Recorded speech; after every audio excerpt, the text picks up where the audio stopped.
నేను ఎప్పుడు కూడా కలలో కూడా ఊహించాల రాజకీయ నాయకులు ఈ విధంగా దోపిడీ చేసి తప్పించుకోగలుగుతారని నా జీవితంలో ఎప్పుడు ఊహించలేదు.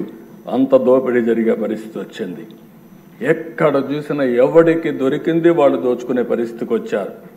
ఇంకో పక్క కక్ష సాధింపు వ్యవస్థలన్నీ ఒక తప్పుడు పని చేయాలంటే వ్యవస్థలుంటే ఇమ్మీడియట్గా బయట వచ్చేస్తాయి. కాబట్టి వ్యవస్థనే నాశనం చేస్తే మనం అందులో ఏం చేసినా మనకేమీ తెలియదనే ఉద్దేశంతో అన్ని వ్యవస్థలు నాశనం చేశారు. ప్రజాధనాన్ని దుబారా చేసే పరిస్థితికి వచ్చారు. వ్యవస్థల దిశ మొత్తం నిర్వీర్యం అయిపోయాయి. మామూలు 1-2 వ్యవస్థలు కాదు, అన్ని వ్యవస్థలు నిర్వీర్యమైపోయే పరిస్థితి వచ్చింది. 5 ఏళ్ల పాలనలో వాళ్ళు చేసిన తప్పులు, అప్పులు, పాపాలు, నేరాలు రాష్ట్రానికి శాపంగా మారాయి. ఆ రంగం ఈ రంగం అని కాదు, ఏ శాఖలో చూసినా సర్వం అస్తవ్యస్తం చేశారు.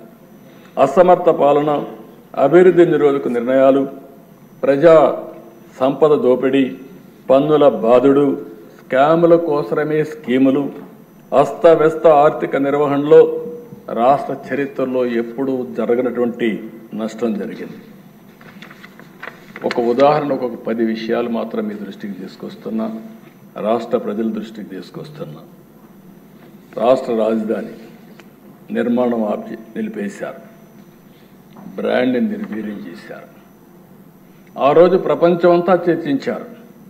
అమరావతి ఒక కొత్త నగరం వస్తూ ఉంది, ఈ దేశానికి కొత్త నగరాలు అవసరం, అలాంటి నగరాల కోసం అమరావతి వచ్చినప్పుడు ఇది ప్రపంచంలోనే ఒక మేటైన నగరంగా తయారవుతుందని చెప్పి అందరూ ఆశించే పరిస్థితికి వచ్చారు.